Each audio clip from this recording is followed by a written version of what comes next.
Next question हमें दे रखा है कि दो बिंदु आवेश, ठीक है, हमारे पास दो बिंदु आवेश हैं। एक पर आवेश दे रखा हमें 5 × 10⁻⁻19 कूलाम बा, दूसरे पे हमें दे रखा प्लस का 10 × 10⁻⁻19 कूलाम 1 मीटर की दूरी पर पृथककृत स्थित हैं। दोनों आवेशों को जोड़ने वाली रेखा के किस बिंदु पर विभव क्षेत्र की तीव्रता जो हमारी है वो कैसी होगी, शून्य होगी। ठीक है, ये मोस्ट इंपोर्टेंट क्वेश्चन है एग्जाम का, और देखते हैं कितने बच्चों का आंसर हमारा सही जाएगा। चलिए क्वेश्चन को हम लोग स्टार्ट करते हैं। सबसे पहले हम क्या करते हैं, देखिए हमारे पास दो बिंदु हैं, तो ये हमारे पास एक लाइन हो गई ए और बी। ठीक है, ए और बी हमारे पास एक लाइन है, और जो दोनों आवेश हैं वो ए और बी पर हमारे स्थित हैं। तो देखिए यहाँ पे हमारे पास हो जाएगा कितना, प्लस का 5 × 10⁻⁻19 कूलाम हो जाएगा, और यहाँ पर हो जाएगा 10 × 10⁻⁻19 कूलाम हो जाएगा। ओके, दो आवेश हमारे स्थित हो गए। अब देखिए यहाँ पे बोल रहा है क्वेश्चन में कि उनके बीच की दूरी, यानी उनके बीच में एक मिड पॉइंट हम लोग लेते हैं। मिड पॉइंट हमने ले लिया यहाँ पे ओ, पॉइंट हमने क्या ले लिया यहाँ पे, ओ ले लिया। अब देखिए आपको टोटल दूरी दे रखी थी 1 मीटर, कितनी दे रखी थी आपको, 1 मीटर दे रखी थी, कितनी, 1 मीटर थी टोटल दूरी। तो हम इसको मान लेते हैं एक्स, कितना मान लिया हमने, इतनी दूरी को हमने मान लिया एक्स। तो ये वाली दूरी हमारे पास कितनी हो जाएगी, 1 - x हो जाएगी। ठीक है, कितनी हो जाएगी, 1 - x हो जाएगी। क्लियर हो गया इतना। अब देखिए हमारा जो यहाँ पे, ठीक है, अब देखिए यहाँ पे हमारे पास दो तीव्रताएं काम करेंगी। एक हमारे पास तीव्रता इस साइड काम करेगी, एक तीव्रता हमारी इस साइड पे काम करेगी। ठीक है, तो देखिए जो इस साइड पे काम करेगी वो हमारे पास क्या हो जाएगी, E2 तीव्रता होगी, E1, और इस पे तीव्रता हमारी E1 होगी। ठीक है, अब देखिए बिंदु O पर जो वैल्यू आपको दे रखी थी, आप चाहें तो यहाँ पे वैल्यू लिख सकते हैं, Q1 Q2 करके आप लिखना चाहें तो ये वैल्यू लिख सकते हैं। ठीक है, तो देखते हैं हम लोग क्वेश्चन को। देखिए ये मैंने यहाँ पे मैं लिख देता हूँ, Q1 बराबर मेरे पास हो जाएगा कितना, 5 × 10⁻⁻19 कूलाम, और Q2 बराबर हम लोग लिख लेते हैं 10 × 10⁻⁻19 कूलाम। ठीक है, ओ ए बराबर हमारे पास कितना हो गया, एक्स, ये हमने माना है। ठीक है, और ओ बी बराबर हमारे पास कितना हो जाएगा, 1 - x मीटर। ठीक है, दोनों दूरियां हमको दे रखी हैं। थैंक यू सर, एक स्टडी। चलिए नेक्स्ट क्वेश्चन का आप सभी आंसर दें, देखते हैं कितने बच्चों का आंसर हमारे करेक्ट जाएगा। तो देखिए ओ बी बराबर हमारे पास है 1 - x। ठीक है, अब देखिए हमारे पास E2, अब यहाँ पे आपको थोड़ा हिंदी लिखना पड़ता है। ठीक है, तो देखिए क्या लिखेंगे आप, बिंदु ओ पर, बिंदु, मैं यहाँ पे लिख देता हूँ, जो हमारे बिंदु ओ है, बिंदु ओ पर ए के कारण, बिंदु ओ पर ए पर स्थित, ए पर स्थित आवेश के कारण वैद्युत क्षेत्र की तीव्रता। ठीक है, तो बिंदु ओ पर, जो हमारा बिंदु ओ है, उस पर ए के कारण हमारे वैद्युत क्षेत्र की तीव्रता कितनी होगी। आज आपने ये सर होमवर्क में दिया था, हाँ ये आज हमने होमवर्क में ये क्वेश्चन बोला था। ठीक है, तो आप चाहें तो आपने अभी तक लगा लिया होगा, तो आप कमेंट में आंसर बोल सकते हैं इसका।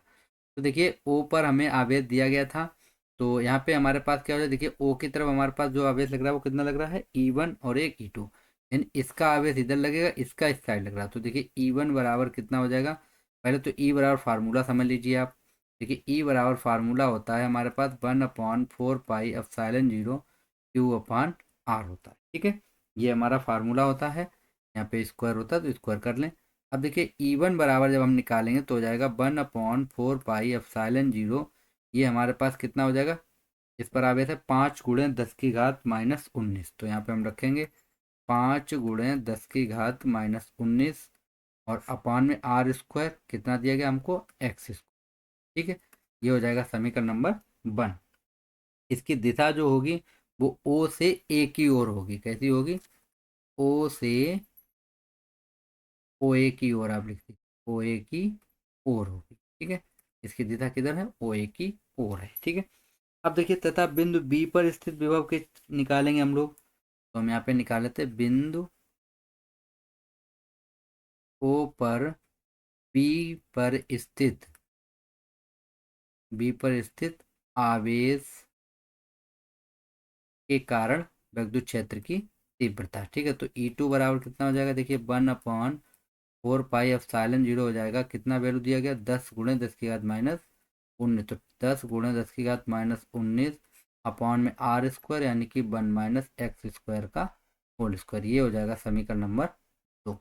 ठीक है, अब आप लोग देख सकते हैं हमारे पास दो समीकरण बने हैं, एक ये समीकरण हो गया हमारा और एक समीकरण ये हो गया। ठीक है, अब उसने क्वेश्चन में बोला था आपसे कि इनकी तीव्रता कैसी हो, हमारी शून्य होनी चाहिए। तीव्रता हमारी कैसी होनी चाहिए, शून्य होनी चाहिए। तो देखिए E1 व E2 इसकी दिशा मैं लिख दूं कि दिशा इधर आपकी किधर होगी, इसकी दिशा होगी ओ बी से ओ की ओर, बी से ओ की ओर। अब देखिए इसकी जो तीव्रता है वो हमारी कैसी होनी चाहिए, शून्य होनी चाहिए। तो शून्य तीव्रता कब होगी, जब E1 व E2 परस्पर विपरीत दिशा में हों। ठीक है, क्योंकि ओ हमारा जो परिणामी वेग की तीव्रता शून्य होगी। ठीक है, तो हमारा कंडीशन क्या बन जाएगा, यहाँ पे E1 बराबर हो जाएगा हमारे पास E2। ठीक है, तो E1 की वैल्यू कितनी है, देखिए 1/4 पाई एप्सिलॉन 0 हमको दिया गया 5 × 10⁻⁻19 अपॉन में x।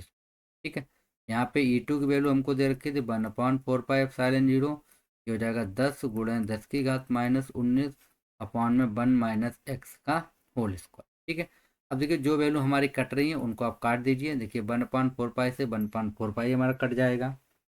क्लियर, अब देखिए यहाँ से क्या होगा, 5 × 1 = 5 और 5 × 2 = 10 हमारा कट जाएगा। 19 पावर से 19 पावर कट जाएगी। अब देखिए यहाँ कितना बचा, 1/x² बचा। यहाँ पे कितना बचेगा, 2/1 - x का होल स्क्वायर बचेगा। ठीक है, तो अब देखिए इसको जब आप लोग सोल्व करेंगे तो ये हमारा इस साइड जाएगा, तो ये हो जाएगा हमारे पास 1 - x का होल स्क्वायर बराबर हो जाएगा 2x²। ठीक है, अब इसको हम लोग थोड़ा सा सोल्व करेंगे तो ये हो जाएगा 1 प्लस हो जाएगा x² और माइनस हो जाएगा 2x बराबर 2x²। ठीक है, तो ये बन जाएगा 2x² minus x² plus 2x और माइनस का 1 बराबर 0। तो ये हो जाएगा x² plus 2x plus sorry ये हो जाएगा माइनस का 1। तो आप लोग देख सकते हैं अब क्या करना है, आपको इसके फैक्टर करने हैं। x² प्लस 2x माइनस 1 बराबर 0, इसके आपको क्या करने हैं, फैक्टर करने हैं। तो सभी बच्चे कमेंट में बताएंगे क्या आंसर आएगा, x की वैल्यू कमेंट कीजिए आप सभी, देखते हैं कितने बच्चों का आंसर हमारा सही जाता है। कमेंट कीजिए आप सभी। 0 होगा क्या सर, देखते हैं। 0 तो E1 बराबर E2 वाला होगा, लेकिन यहाँ पे तो x की वैल्यू निकलेगी। ठीक है, क्योंकि x की वैल्यू आपको मीटर में दे रखी थी। तो देखिए इसको हम लोग फैक्टर करेंगे।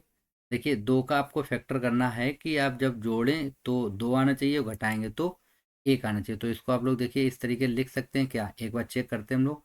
x² plus 2x minus x minus 1। ठीक है, तो देखिए बराबर कितना हो जाएगा 0। यहाँ से हम लोग क्या करेंगे, x कॉमन करेंगे तो यहाँ बचेगा हमारे पास x प्लस 2 बचेगा। ठीक है, तो देखिए यहाँ पे 2 नहीं बच रहा। ठीक है, यानी कि इस तरीके से हम इसको सॉल्व नहीं कर सकते। ठीक है, चलिए हम लोग इसमें दूसरा मेथड लगाएंगे, त्रिधराचार विधि वाला लगाएंगे और उससे हम लोग क्वेश्चन को सॉल्व करेंगे। तो देखिए यहाँ पे आप क्या करेंगे, यहाँ से तुलना करेंगे आप ax² plus bx plus c बराबर 0 से। तो त्रिधराचार सभी को आता है। x बराबर 41.1 निकल कर आई है। नहीं, एक स्टडी आपका गलत आंसर आया है। चलिए देखिए यहाँ पे आपके पास a बराबर कितना हो जाएगा 1, b बराबर हो जाएगा 2 और c बराबर हो जाएगा माइनस का 1 हो जाएगा। ठीक है, तो देखिए सीरीधराचार क्या होता है, x बराबर होता है -b plus minus √b² minus 4ac और अपान में कितना होता है, अपान में होता है हमारे पास 2a, कितना होता है 2a। ठीक है, तो यहाँ पे हम लोग वैल्यू रखेंगे। तो -b की वैल्यू दे रखी है 2, तो -2 plus minus under root B square यानी 2 का स्क्वायर करेंगे 4 माइनस 4 और ए की वैल्यू कितनी दे रखी है हमको, ए की वैल्यू माइनस का 1 दे रखा है। ठीक है, तो अपान में कितना हो जाएगा 2 और ए की वैल्यू 1। तो ये हमारे पास हो जाएगा -2 प्लस माइनस अंडर रूट ये हो जाएगा 4 + 4 अपान में कितना हो जाएगा 2 हो जाएगा। ठीक, नेक्स्ट पेज पे चलते हैं हम लोग।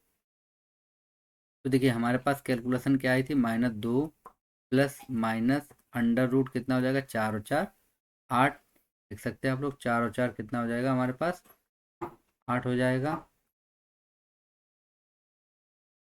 ठीक है, 4 और 4 कितना हो गया हमारे पास 8 हो गया। ठीक है, तो इसको हम लोग इस तरीके से लिख सकते हैं। अपॉन में कितना हो जाएगा हमारे पास 2 रहेगा। ठीक है, अपॉन में कितना रहेगा 2 रहेगा। ओके, तो इसको हम लोग जब सोल्व करेंगे तो देखिए हम आप इस तरीके लिखते हैं -2 प्लस माइनस ये हो जाएगा 2 अंडर रूट 2 और अपान में कितना आएगा 2। तो देखिए यहाँ से 2 हम बाहर करेंगे तो हमारे पास आ जाएगा 2 बाहर, यहाँ बचेगा माइनस का 1 प्लस माइनस अंडर रूट 2 और अपान में कितना बचेगा 2। देखिए यहाँ 2 से 2 हमारा कैंसिल आउट हो गया। तो देखिए यहाँ से x बराबर हमारे पास आ गया -1 प्लस माइनस अंडर रूट 2। तो ये x की वैल्यू हमारे पास निकली है। ठीक है, अब हम लोग क्या करें, एक बार हम लोग धनात्मक लेंगे और एक बार हम लोग ऋणात्मक लेते हैं। ठीक है, तो हम पहले लेते हैं धनात्मक चिन्ह, धनात्मक चिन्ह। ठीक है, तो धनात्मक चिन्ह लेंगे तो देखिए x बराबर कितना आ जाएगा, x बराबर आएगा माइनस का 1 और प्लस अंडर रूट 2। तो देखिए ये हो जाएगा माइनस का 1 प्लस अंडर रूट 2 की वैल्यू थी 1.414, तो ये बचेगा 0.414। ठीक, तो ये हमारे पास x की वैल्यू आ जाएगी यानी कि 0.414 मीटर। ठीक है, तो एक वैल्यू हमारे पास ये निकल के आई है। अब हम लोग लेंगे ऋणात्मक चिन्ह। क्या लेंगे हम लोग, ऋणात्मक चिन्ह लेंगे। ठीक है, तो देखिए ऋणात्मक चिन्ह जब हम लोग लेंगे तो हमारे पास क्या आएगा, देखिए x बराबर हो जाएगा -1 माइनस अंडर रूट 2। तो ये हो जाएगा -1 माइनस 1.414। तो इसको हम लोग ऐड करेंगे तो हो जाएगा माइनस का 2.414 मीटर। ठीक है, तो एक x की वैल्यू हमारे पास ये हो जाएगी। ठीक है, अब देखिए x का मान ऋणात्मक संभव नहीं होता है। ठीक है, जो हमारी ये ऋणात्मक वैल्यू आई है तो ये हमारा गलत हो जाएगा। ठीक है, तो हमारा यहाँ पे क्योंकि बिंदु O जो है वो बिंदु ए और बी के बीच में स्थित है, अतः पहले आवेश में जो 0.414 आया है, या इसको आप लोग ये मीटर में दिया गया, अगर आप सेंटीमीटर में लिखना चाहेंगे तो ये हमारे पास हो जाएगा कितना 0.414 इंटू करेंगे 100 का तो आएगा 41.4 सेंटीमीटर में आएगा। तो ये हमारे पास आंसर सेंटीमीटर में होगा। तो अनुराग जो आपका आंसर आया है x बराबर 41.4, तो ये सेंटीमीटर में होगा, इसको आप सेंटीमीटर में लिखें। ठीक है, तो आपका आंसर करेक्ट हो जाएगा। ठीक है, आई होप ये मैंने जो आपको अभी 3 क्वेश्चन कराए हैं तीनों क्वेश्चन आपको क्लियर हो गए होंगे। ठीक है, तो तीनों